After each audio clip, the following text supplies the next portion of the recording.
حدیث پاک میں آتا ہے اگر تم اللہ پر توکل کرو جیسا کہ توکل کرنے کا حق ہے، اللہ تمہیں ایسے روزی دے گا جیسے پرندوں کو روزی دیتا ہے۔ کبھی امیجن کیا آپ نے پرندوں کو روزی کیسے ملتی؟ یہ حدیث میں ایسی اچھا ہو سکتا ہے انسانوں کے بارے میں فرمایا جاتا، نبی پاک فرما دیتے، جانوروں کے بارے میں فرما دے، پرندوں کے بارے میں کیوں فرمایا؟ سبحان اللہ۔ آپ کو دنیا میں پتہ ہے پرندے کتنے ہیں؟ ایک کیلکولیشن کے مطابق اس دنیا میں جتنے جانور ہوتے ہیں نا وہ انسانوں کا ملٹیپلائی بائی 10 ہوتے ہیں، ٹھیک ہے؟ ہم 8 ارب ہیں تو وہ 80 ارب ہیں، ساری جانور، چوپائے اور جتنے بھی جانور ہیں، انسیکٹس بھی اس میں ملا لیں، لیکن فرمایا پرندے اس کا ملٹیپلائی بائی 10 ہوتے ہیں۔ اٹ مینس اس دنیا میں اپروکسیمیٹلی 800 ارب پرندے ہیں، ٹھیک ہے؟ 800 ارب پرندے روز کہاں سے کھاتے ہیں؟ کوئی سپلائی لائن کو جا کے ان کو درختوں پہ پہنچاتا ہے؟ کسی گھونسلے میں کوئی آپ نے کبڈ دیکھی، کسی گھونسلے میں آپ نے کوئی سٹاک دیکھا کہ جناب یہ کل کا چارہ ہے، یہ رات کا چارہ ہے، میرے چھوٹے چھوٹے بچے ہیں اس کے لیے چارہ ہے؟ Nothing else.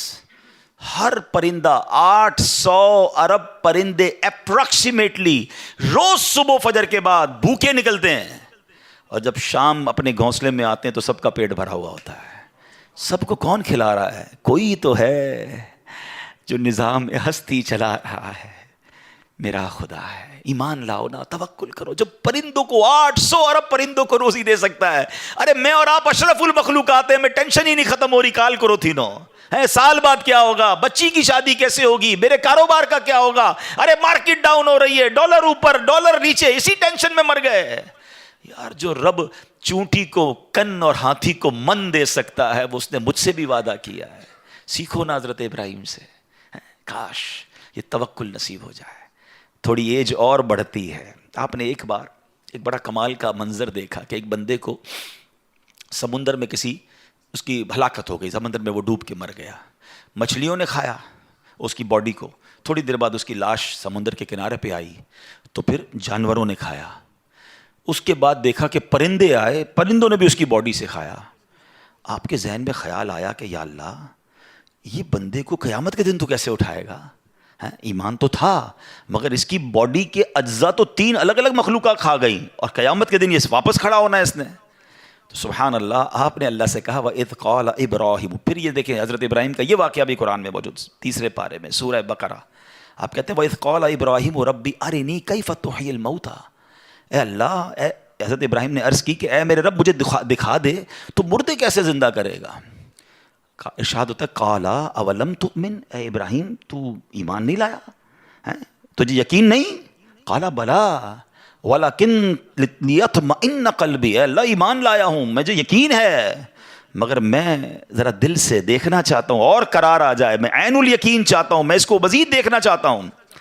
قَالَ فَخُذْ أَرْبَعَةً مِّنَ الطَّيْرِ، قرآن کہتا ہے رب نے فرمایا کہ اچھا 4 پرندے لے، فَصُرْهُنَّ إِلَيْكَ ثُمَّ اجْعَلْ عَلَىٰ كُلِّ جَبَلٍ، فرمایا اس کو اپنے ساتھ ہلا لے، اپنے ساتھ مانوس کر لے، پھر ان کا ایک ایک ٹکڑا پہاڑ پر رکھ دے، مِنْهُنَّ جُزْءًا ثُمَّ ادْعُهُنَّ يَأْتِينَكَ سَعْيًا، فرمایا پھر انہیں بلا، وہ تیرے پاس چلے آئیں گے پاؤں سے دوڑتے، وَاعْلَمْ أَنَّ اللَّهَ عَزِيزٌ حَكِيمٌ، اور جان رکھ اللہ غالب حکمت والا ہے۔ اب ہوا کیا، حضرت ابراہیم کو حکم ہوا کہ 4 پرندے لیں۔ اب آپ نے چاروں پرندے الگ الگ لیے، مور لیا، کبوتر لیا، آپ نے مرغ لیا اور ایک گدھ لیا، ان چاروں کو اپنے ساتھ تھوڑا ٹائم رکھا تاکہ وہ آپ سے انسیت پالے، تاکہ چاروں کے بارے میں کنفرم بھی ہو جائے کہ یہی 4 ہے، کوئی اور مکس نہ ہو جائے۔ اس کے بعد آپ نے چاروں کو ذبح کیا، چاروں کا قیمہ بنایا اور چاروں کا قیمہ مکس کر دیا، چاروں کا الگ الگ نہیں، چاروں کا ٹوٹل مکس کر دیا، اور اس کے چھوٹے چھوٹے پیس سمجھ لیں 4 پہاڑ پر رکھ دیے، الگ الگ پہاڑوں پر، اور چاروں کی جو چہرے تھے یعنی ان کی کھوپڑیاں تھیں وہ اپنے پاس رکھی، اس کا قیمہ نہیں بنایا، یعنی ان کے سر آپ کے پاس ہیں چاروں پرندے کے، چاروں کا مکس قیمہ ہو چکا ہے، اور 4 الگ الگ پہاڑ پر رکھ دیے۔ قرآن نے کیا کہا تو انہیں پکارو ہیں، اب یہ بھی ذرا میں آگے آ کے بتاؤں گا اس ایک خوبصورت آیت کے اس جز سے کیا سیکھنے کو مل رہا ہے۔ قرآن نے کیا کہا کہ انہیں پکارو، تو آپ نے کہا یا ایھا الدیک، اے مرغ، یا ایتھا الحمامہ، اے کبوتر، یا ایھا النسر، اے گدھ، یا ایھا الطاؤس، اے مور۔